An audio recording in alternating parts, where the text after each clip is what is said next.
O A Notícia recebe hoje o deputado federal Carlos Zaratini, do PT de São Paulo. Ele que é vice-líder do governo Lula no Congresso. Está no seu 5º mandato consecutivo como deputado federal. Antes disso, foi vereador, foi deputado estadual e é economista de formação. Deputado, obrigada por aceitar nosso convite e estar aqui na Rede TV hoje. Obrigado, Bia. É um prazer agradecer esse convite e agradecer a atenção dos que estão nos vendo. Deputado, já começo com uma pergunta para o senhor sobre o cenário das eleições desse ano. Temos visto nas últimas pesquisas de intenção de voto para presidente uma consolidação do senador Flávio Bolsonaro como o adversário do presidente Lula, que tenta a reeleição nas eleições deste ano. A que o senhor atribui esse crescimento que a gente tem visto do Flávio Bolsonaro? Olha, em primeiro lugar, eu acho que a identificação do eleitorado anti-Lula, anti-PT, ou seja, aqueles que têm rejeição ao presidente Lula, eles se identificarem com um candidato que representa essa rejeição, que é exatamente o Flávio Bolsonaro, que inclusive carrega o nome Bolsonaro, apesar dele tentar se livrar desse nome de vez em quando, mas ele carrega esse nome e acaba atraindo, então, aqueles que rejeitam, além daqueles que efetivamente são bolsonaristas. Agora, o que o governo Lula pode fazer, na leitura do senhor, que é filiado ao PT desde 87, se eu não estou enganada, é isso? Ou seja, tem uma longa trajetória aí dentro do partido e também dentro do Congresso, para se mostrar como a melhor alternativa para a população. Sobre o que será essa eleição deste ano, deputado? Olha, em primeiro lugar, nós vamos demonstrar e mostrar à população aquilo que foi realizado nesses anos. Como nós estávamos há 4 anos atrás, no final do governo Bolsonaro, a situação do país com desemprego, com fome, né, com inflação, né, um momento muito difícil para as pessoas, e vamos apresentar tudo o que a gente fez em termos de recuperar programas sociais que beneficiaram a grande maioria da população, seja o Bolsa Família, o Minha Casa Minha Vida, Farmácia Popular, o Mais Médicos, a abertura de novas faculdades e institutos federais, e mostrar principalmente o quanto foi feito na economia, né, onde nós conseguimos a redução da inflação e conseguimos a geração de empregos. Nós temos hoje a menor taxa de desemprego da história do Brasil. Então, nós vamos apresentar isso, quer dizer, esse resultado. E tudo isso, principalmente, vivendo num ambiente totalmente democrático, onde todos aqueles que pensam diferente do governo podem se expressar com muita tranquilidade. E o que o senhor imagina para as eleições do Congresso neste ano, deputado? Senado e Câmara. A gente tem visto tanto os partidos de direita como os de esquerda reiterando que é uma eleição muito importante dos deputados e a dos senadores e que vão se concentrar nesta eleição também, não apenas na presidencial. Então, o que vai ter de peculiar nesse ano na eleição para o Congresso? Olha, é uma eleição que está se demonstrando cada vez mais importante. Quer dizer, o papel do Congresso ele tem se tornado cada vez mais forte.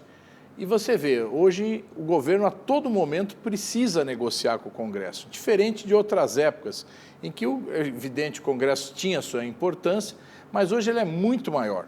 O Congresso se apoderou de uma parte do orçamento, tem força a discussão na comissão de orçamento, né, e incide em todo tipo de projeto. Então, é necessário sempre que o governo negocie com o Congresso. O presidente Lula fez isso o tempo todo, em particular o ministro Fernando Haddad, né, que conseguiu aprovar a reforma tributária, conseguiu aprovar a reforma do imposto de renda e vários outros projetos importantes.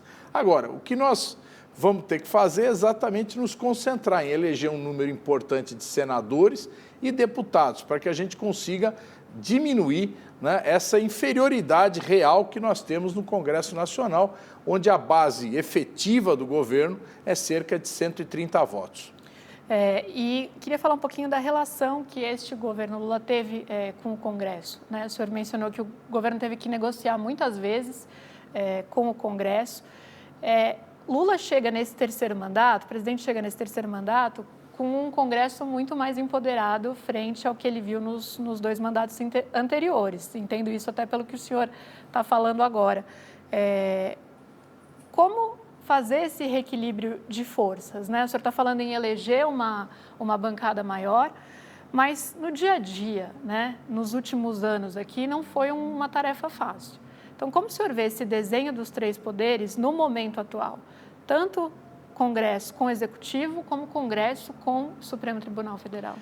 Olha, eu acho assim, o governo negociou, né, nós conseguimos ampliar essa base, vamos dizer, essa base mais forte, mais próxima do governo, com uma parte grande do Centrão, né, nós formamos uma maioria de cerca de 300 deputados, aproximadamente. Esses 300 deputados votaram nos principais projetos do governo, né? E isso foi fundamental.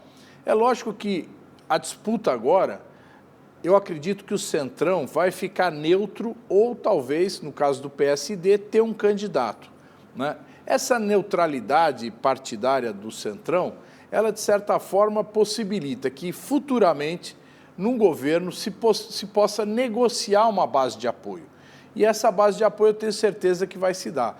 É lógico que o Centrão, a gente fala Centrão, parece que é de centro, mas hoje o Centrão é bem de direita, né? E nós precisamos, então, que a gente consiga ampliar a base efetivamente de esquerda.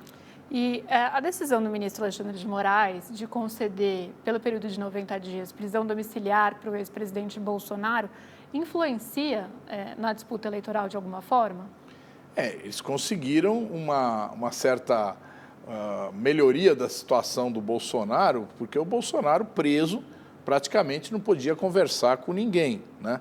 Agora ele na casa dele, porque por 90 dias, né, é bom lembrar disso, ele vai poder ter mais contato, principalmente com seu filho, né, que é o candidato a presidente da República. Então o senhor acha que isso favorece o Flávio? Torna mais forte de alguma maneira? Ou... Sem dúvida nenhuma, porque a todo dia ele vai poder mandar recados, né, para fora, né, dizendo, olha, meu pai falou isso, meu pai falou aquilo. A própria Michele também vai se utilizar desse argumento, né, o que pensa o Bolsonaro, né, esse, vamos dizer, vai ser o recado, né, para aqueles que seguem cegamente o seu líder, né. Agora, o senhor falou que vê esse apoio ao Flávio Bolsonaro como uma resposta de uma parte da sociedade que vota num candidato antagonista ao PT. Mas por que, a despeito de bons números na economia, o senhor mencionou alguns aqui, como a questão da inflação, como o recorde histórico aí na taxa de desemprego, né, de baixa taxa de desemprego, por que, a despeito disso, a desaprovação ao governo Lula ela não tem cedido nas últimas pesquisas, pelo contrário? Porque eu acredito que nós temos hoje uma situação política e até ideológica muito cristalizada, né? A direita, a extrema-direita principalmente, ela soube utilizar elementos da cultura do povo brasileiro, como a religiosidade, como o conservadorismo, ela usou a favor dela, sempre buscando explorar ideias que não tem nada a ver com a realidade, como, por exemplo, dizer que o PT é um partido contra a família, que o Lula vai fechar a igreja, né, que nós somos a favor do aborto, né, uma série de fake news que exatamente buscam afastar esse eleitorado conservador do PT. Né? Eles tiveram muito sucesso nisso, eles conseguiram galvanizar esse eleitorado conservador. É evidente que nós vamos fazer a disputa, nós vamos dialogar com esses setores. Nós não temos nenhum motivo para não conversar com evangélicos ou com católicos ou com os conservadores de modo geral e mostrar que efetivamente foi o nosso governo que melhorou a vida do povo brasileiro e com isso fortalecemos as famílias. Porque as famílias elas são fortalecidas quando tem emprego, quando tem moradia, quando tem um sistema de saúde pública que realmente funciona, e é isso que nós estamos proporcionando ao povo brasileiro e vamos demonstrar isso na eleição. E tenho certeza que uma parte, vamos dizer assim, menos convencida por esses argumentos conservadores, podem vir e acho que vão vir para o nosso lado. Deputado, e falando um pouco dos trabalhos no Congresso, a gente sabe que em ano eleitoral a agenda de votações ela fica mais apertada, né? Muitos parlamentares vão para os seus estados se envolver nas próprias campanhas ou em campanhas de seus aliados. O que dá tempo ainda de ser aprovado no Congresso neste ano? Quais são as prioridades do governo? Bom, nós temos uma prioridade que surgiu completamente fora do previsível, né? Que foi esse ataque dos Estados Unidos ao Irã, que gerou uma guerra que está causando não só mortes, né, de pessoas que muitas vezes não tem nada a ver com a guerra, crianças, mulheres, que não tem nada a ver com forças militares, né, mas gerou uma desorganização econômica muito grande no mundo inteiro, né? O que está havendo com a elevação do preço do petróleo prejudica o mundo todo e o Brasil, inclusive. Então, uma das questões que nós temos que resolver, e é emergencial, é como tratar essa crise. O governo já fez medida provisória tratando dos caminhoneiros, já fez medida provisória tratando de redução de impostos, né, sobre o óleo diesel, né, e provavelmente vai ter que tomar novas medidas para garantir que essa crise não afete a economia, não afete os empregos do povo brasileiro. Acho que essa é a principal questão que está colocada na ordem do dia. Agora, tem uma outra pauta que a gente escuta muito o governo falar sobre e falar que quer que seja votado em breve, logo, em abril, por exemplo, ou seja, agora, praticamente, que é a escala 6x1 e que sofre uma grande resistência dentro do setor produtivo e em parte do empresariado. Qual vai ser o caminho para conseguir emplacar essa pauta antes do período eleitoral, deputado? Você tem razão, o fim da escala 6x1 para nós é uma das principais questões, né? Nós queremos votar, existe uma PEC que já está na Comissão de Constituição e Justiça, depois tem que passar por uma comissão mista para daí ao plenário, né? Uma tramitação longa. Pode ser que o governo avalie que deva enviar um projeto de lei que é mais simples, né, a votação, que é uma maioria simples, não é a maioria qualificada. Então, o governo pode mandar um projeto de lei, mas isso, evidentemente, o presidente Lula vai conversar com o Hugo Mota, vai conversar com o Davi Alcolumbre para ter uma solução comum. Mas nós queremos votar rápido. Tem resistência do empresariado? Evidentemente que tem. O empresariado reagiu na década de 60, quando foi instituído o 13º salário. Diziam que ia quebrar a economia. E, ao contrário, o 13º salário foi uma coisa maravilhosa, porque as vendas de Natal aumentaram demais, entendeu? O comércio ganhou muito dinheiro. Agora, tem muita gente que acha, bom, vai quebrar as empresas, porque agora vão ter que contratar mais trabalhadores. Eu acho que nós vamos ter ganho de produtividade. As pessoas vão poder descansar mais, vão poder ter melhor relação com a sua família, mais tempo com a família, mais tempo de estudo. Tudo isso é melhor para o trabalhador e, consequentemente, o que é bom para o trabalhador é bom para a empresa também. E tem uma outra pauta do governo, virou até um slogan do governo, que era a taxação de bancos, bets e bilionários. E que também depende muito do Congresso. O que dessa promessa vai poder ser entregue e mostrada para o eleitor ao longo desse ano? Nós conseguimos avançar um pouco nessa pauta, né? Nós mexemos com as fintechs, né? Fizemos um aumento de tributação sobre as fintechs, conseguimos aprovar uma transparência do funcionamento das fintechs, que era um dos grandes problemas que a gente tinha e que, inclusive, possibilitava que as fintechs fossem usadas pelo crime organizado, né? Nós fizemos um aumento da tributação sobre as bets, né? Agora, nós precisamos fazer um avanço ainda maior. Nós não temos dúvida, né, que hoje existe uma rentabilidade, por exemplo, do capital financeiro que é absurda. É absurda. Se você olhar o aumento do lucro trimestre após trimestre dos bancos, é fora de propósito, né? Então, é necessário que a gente reequilibre isso, aumentando a tributação dos bancos e das bets, né? E a gente conseguir trazer esse recurso para que o governo possa investir mais em programas sociais, em programas de desenvolvimento do país, na educação e na saúde. Mas qual é o ânimo do Congresso hoje para avançar nessas pautas? Olha, o Congresso, se você falar, bom, mas o Congresso é formado majoritariamente de empresários, e é verdade. No entanto, o Congresso também é político. E esse ano é um ano político por excelência, um ano de eleições. Então, o deputado, mesmo ele sendo ligado a um setor empresarial, ele também precisa do voto popular. Então, ele tem pressão para que ele vote a favor desses projetos. Qual é o estado de ânimo hoje no Congresso Nacional, deputado? A gente está falando muitas vezes bom, o escândalo do Master está deixando todo mundo em Brasília sem dormir, preocupado. Como o senhor vê a influência do caso Master, né, na política? Todo mundo não, que eu estou dormindo muito bem, viu?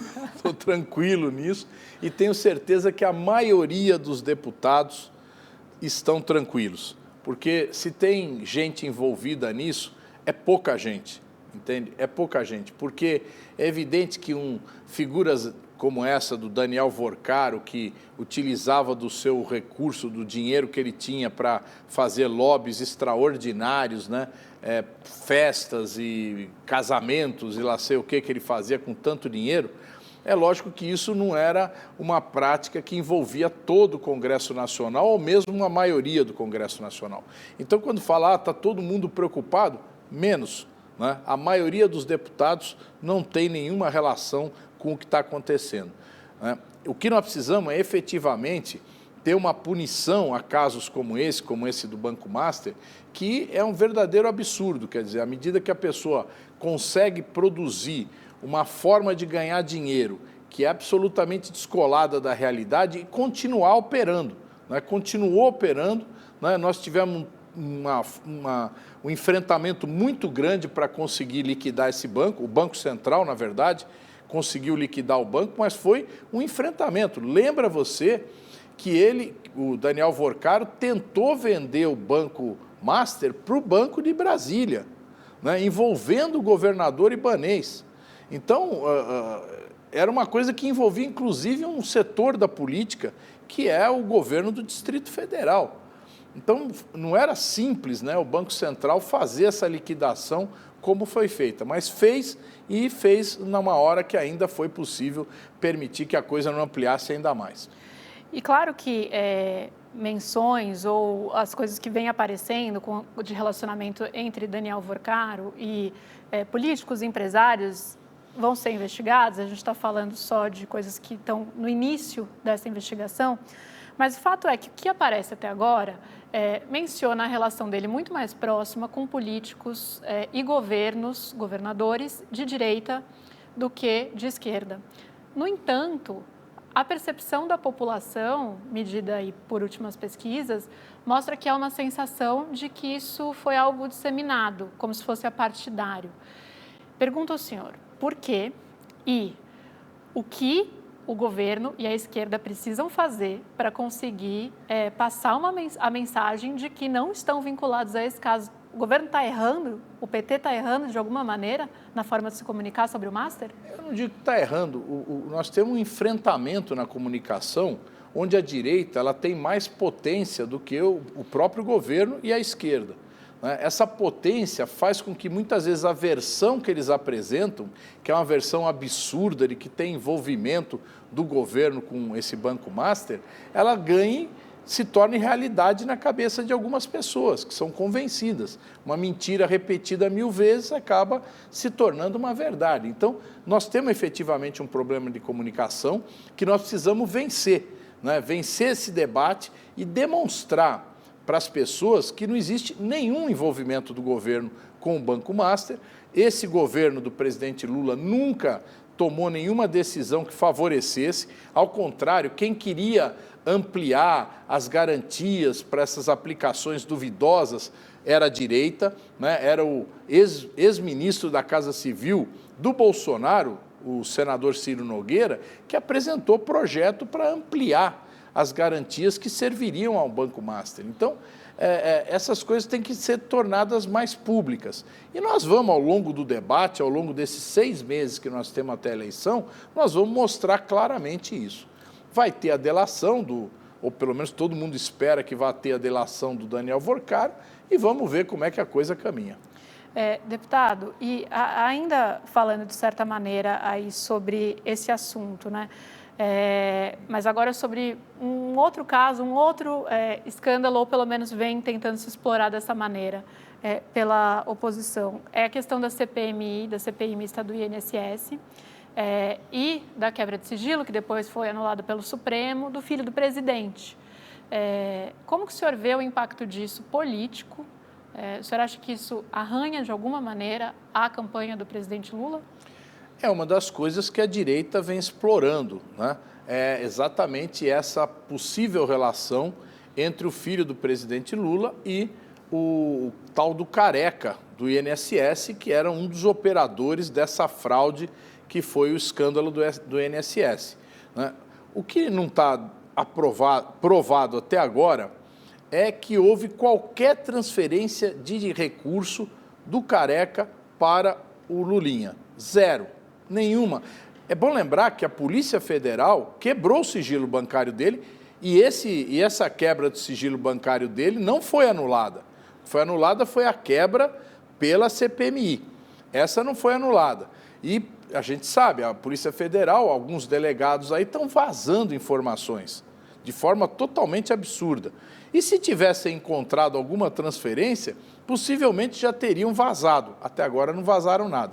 Segunda questão, qual foi o ato que o filho do presidente Lula fez para influenciar a administração pública de alguma forma? Não se apresentou até agora nenhuma ação do Lulinha para tentar ter qualquer influência ou ingerência numa decisão do poder público. Zero. Então, quando se fala de utilização de uma pessoa para obter algum benefício, você tem que mostrar algum ato, alguma coisa que ele fez para... Ele procurou alguém para pedir para favorecer o Careca, ele foi no INSS, ele foi no Ministério da Previdência. O que ele fez para favorecer o Careca? Até agora não apareceu nada. E já que estamos nesse capítulo aí das sensibilidades políticas, eu falo do Supremo agora. O Supremo Tribunal Federal, as últimas pesquisas de opinião mostram que há uma desconfiança da sociedade com relação ao Supremo, que furou aquela bolha, aquele núcleo duro do bolsonarismo que via a atuação do Supremo no inquérito que investigou e puniu os envolvidos numa tentativa de golpe como algo, uma conduta política, uma perseguição, enfim, extrapolou essa bolha, esse núcleo duro aí da sociedade e agora atinge também outras camadas. O senhor acha que o Supremo precisa de um código de conduta, de algum tipo de investigação dos ministros com relação ao relacionamento deles com entes privados? Como que o senhor vê esse tema, que vai ser um tema de campanha política esse ano? Olha, o bolsonarismo, ele ataca o Supremo desde a pandemia, né? Quando o Supremo tentou e determinou muitas vezes que o governo tomasse medidas efetivas de proteção da população que o então presidente Bolsonaro não queria tomar, né, ele começou a ser atacado pela extrema-direita. Então foi todo o período da pandemia, foi o início da investigação das fake news, que remontou a campanha eleitoral de 2018, teve uma CPI das fake news também na Câmara, aliás, uma CPMI, que foi Câmara e Senado. Depois nós tivemos todo o período das eleições, onde o Alexandre de Moraes ocupou a presidência do Tribunal Superior Eleitoral e fez com que as eleições fossem corretas, né, que as urnas eletrônicas funcionassem de forma correta e repudiou qualquer tentativa de desconfiança. E depois foi a tentativa de golpe do 8 de janeiro de 2023, com a prisão de muita gente, depois com os processos que levaram à condenação do núcleo golpista. Bom, isso aí tudo foi um processo de 4 anos em que se atacou o Supremo o tempo todo. A hora que isso envolve essa questão do Banco Master, então há uma expansão dessa desconfiança, como você falou. Agora, isso já vem de muito tempo. Eu acho, para responder a tua segunda pergunta, que é preciso sim ter um código de conduta para o Supremo, como eu acho também que temos que tomar uma decisão de resolver esse problema dos salários do judiciário, sabe? É inexplicável para as pessoas que você tem uma lei que determina qual é o salário máximo do poder público e você vê juízes de primeira instância ganhando mais até que os juízes do Tribunal Superior. Então, são coisas que inexplicáveis, tem que se tomar uma atitude. Agora, isso depende de quem? Basicamente do Congresso. É lógico que o Flávio Dino e o Gilmar Mendes tiveram decisões que, aliás, estão sendo julgadas agora, mas o fundamental é o Congresso tomar uma posição sobre isso. Eu venho defendendo isso há muito tempo. Nós não podemos ficar calados. A bancada do PT quer votar o fim dos penduricalhos, quer votar medidas que tornem o salário dos promotores, do Ministério Público, do Judiciário, transparentes para a população e, ao mesmo tempo, que eles respeitem aquilo que está na Constituição Federal. Hoje, com a composição do Congresso hoje, tem clima ou espaço para impeachment de ministro do Supremo? Com a composição de hoje, não. Hoje nós não temos condição, né, eu acho que não existe voto suficiente para retirar qualquer um dos ministros. Tá certo. Deputado, queria falar um pouquinho de São Paulo, antes da gente fazer uma pausa para o nosso intervalo. Primeiro, com relação à chapa que está se formando aqui para disputa em São Paulo, com o ex-ministro da Fazenda, Fernando Haddad, como candidato ao governo do Estado. Qual a importância de São Paulo na eleição desse ano? Olha, São Paulo é o maior estado do país, o mais populoso, né? O mais importante economicamente, culturalmente. Então, São Paulo tem uma influência, em primeiro lugar, sobre todo o Brasil, né? Aquilo que se discute aqui em São Paulo repercute no país inteiro. Então, o debate aqui de São Paulo vai ser muito importante para todo o país, né? Segundo, nós na última eleição, o Lula, em relação ao Haddad em 2018, teve 5 milhões de votos a mais, né? E esses 5 milhões foram decisivos para a vitória do presidente Lula. Então, São Paulo está se tornando cada vez mais um ponto de decisão. E eu acho que dessa vez vai ser mais importante ainda. Por quê? Porque o governo do Tarcísio é um governo muito fraco, é um governo débil, ele não tem o que mostrar. Ele está em primeiro nas pesquisas, mas um primeiro lugar que é uma pena até, porque eu vejo só, o Datafolha foi feito antes do anúncio do Haddad como candidato. O Haddad estava lá no Ministério cuidando do problema do óleo diesel, certo? E foi uma pesquisa que deu 43% para o Tarcísio e 31, eu acho, para o Haddad. Nós nunca começamos uma eleição com 30%, com mais que 30% aqui em São Paulo. O PT sempre começou com 16%, com 15%, com 10%, até com 3%. Né? E agora nós estamos começando com 31%. E o Tarcísio jogando sozinho, quer dizer, ele está no campo, fazendo embaixada, dando risada, fazendo aqueles videozinhos lá, sozinho. Agora é que vai começar a disputa, porque agora o Haddad vai entrar em campo, o Haddad vai começar a debater, vai mostrar todas as fraquezas desse governo, os absurdos que foram feitos aqui em São Paulo. Deputado, e a gente tem aí 3 ministros hoje do governo Lula cotados para 2 vagas de senadores e, eventualmente, alguma composição na chapa com Haddad para vice. A gente tem Márcio França, Marina Silva e Simone Tebet. Qual é o desenho que dá para acomodar esses 3 nomes nessa chapa? Olha, tem muita conversa pela frente, né? O nome da Simone é um nome que apareceu, caiu no gosto popular, né? A nossa base petista e a nossa base do campo de esquerda adorou a vinda da Simone para São Paulo, né? É uma mulher que tem um diálogo muito forte, principalmente com as mulheres, né? Que ela mostra a força da mulher, mas também ela dialoga com o interior, ela foi prefeita de uma cidade do interior do Mato Grosso do Sul, ela sabe bem como é que é essa conversa, né? E vai bem aqui na Grande São Paulo também, onde é um voto mais progressista. Então, a Simone, vamos dizer assim, está praticamente consolidada como candidata a senadora. Tem dois nomes que você citou, a Marina Silva e o Márcio França, que são nomes importantíssimos. A Marina, simbolicamente, ela representa a luta pelo meio ambiente, a luta pela garantia das condições de vida no planeta e no Brasil.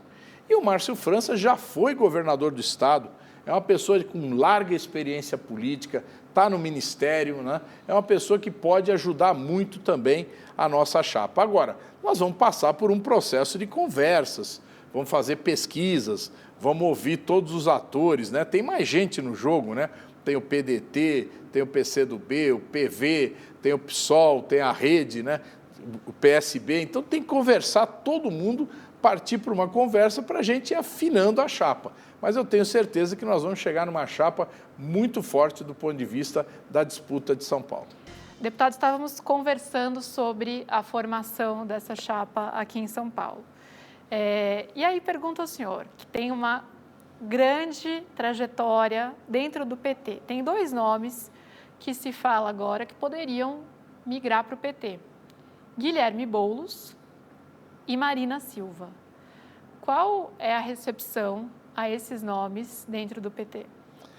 Olha, a Marina já foi do PT, né? Já foi nossa senadora pelo Acre. É uma pessoa que tem uma identidade muito grande. Foi, se eu não me engano, acho que foi até fundadora do PT lá no Acre, né? Junto com o Chico Mendes, né? E é uma pessoa que tranquilamente pode voltar para o PT, que ninguém tem aqui nenhuma restrição a ela. E também o Boulos é uma liderança política de esquerda que, de uma força incrível, né? Foi o deputado mais votado aqui no estado de São Paulo na última eleição, foi 2 vezes candidato a prefeito de São Paulo no segundo turno, né? A última vez ele teve o apoio no primeiro e no segundo turno do PT, então são 2 nomes muito bem-vindos.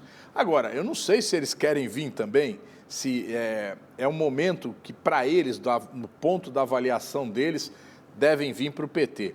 A Marina, ela tem lá dentro da Rede, tem sempre um debate muito grande, ela enfrenta lá, não é um partido que tem uma direção que ela esteja muito contente, pelo que me consta, né? E o Boulos enfrenta também um debate forte lá no PSOL, onde ele, inclusive, capitaneou uma ideia de criar uma federação junto com o PT, uma federação que, no meu ponto de vista, estaria correto, né, a gente fazer, porque o que está acontecendo no mundo político é uma concentração dos partidos. Você vê União Brasil e PP, né, MDB e Republicanos, né, outros partidos que já estão se fundindo, né? Então, do campo do centro e da direita. Então, é lógico que a esquerda tem que pensar nisso, tem que analisar isso também.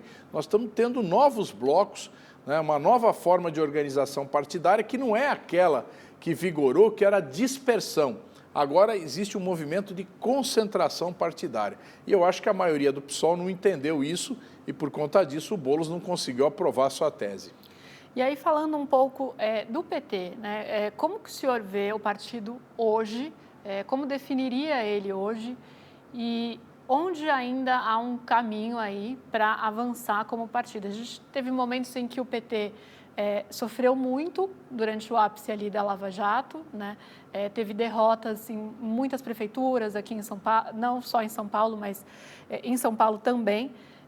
Depois vem uma recuperação do partido, seguida aí do retorno do presidente Lula ao Planalto também. Hoje, você definiria o PT como, deputado?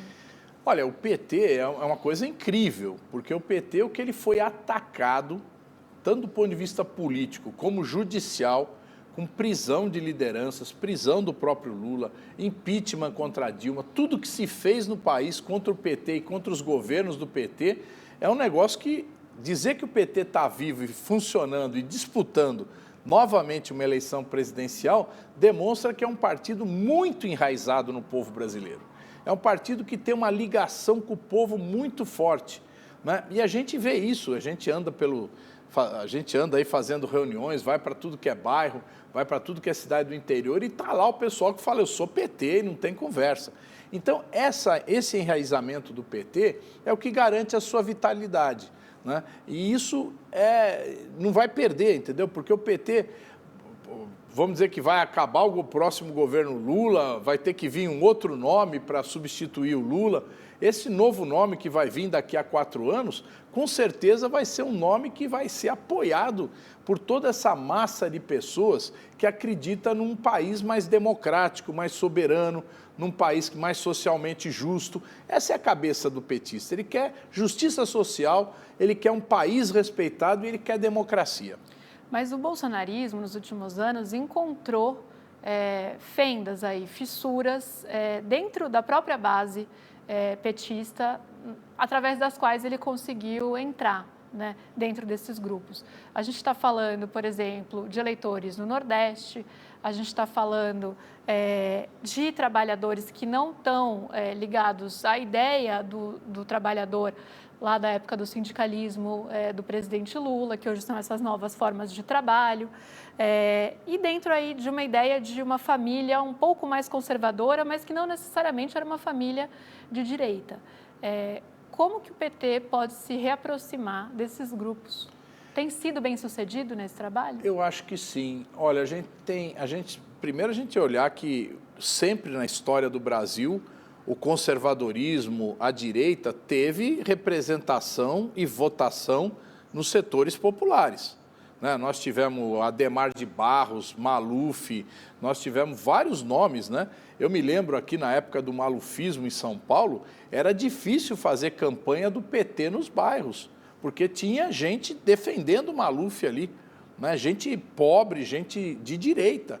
Então não é uma novidade a gente ter dentro da população mais pobre, do Nordeste. O Nordeste sempre foi dominado pelo conservadorismo, né? Isso quebrou com o Lula, né? Nós conseguimos quebrar essa hegemonia de direita no Nordeste com o Lula. Então, eu acho que isso tudo é uma coisa que muda, vai um pouco para lá, um pouco para cá, mas é a mesma coisa. O que é novo, você citou, é uma nova classe trabalhadora, né? Uma classe trabalhadora que não se concentra mais em fábricas, em grandes empresas, que é uma classe trabalhadora que hoje está dispersa, né? Que muitas vezes não está trabalhando de forma regulamentada pela CLT, trabalha de forma completamente desregulamentada e que está em formação. É essa formação que nós agora estamos tratando de exatamente entender e atuar.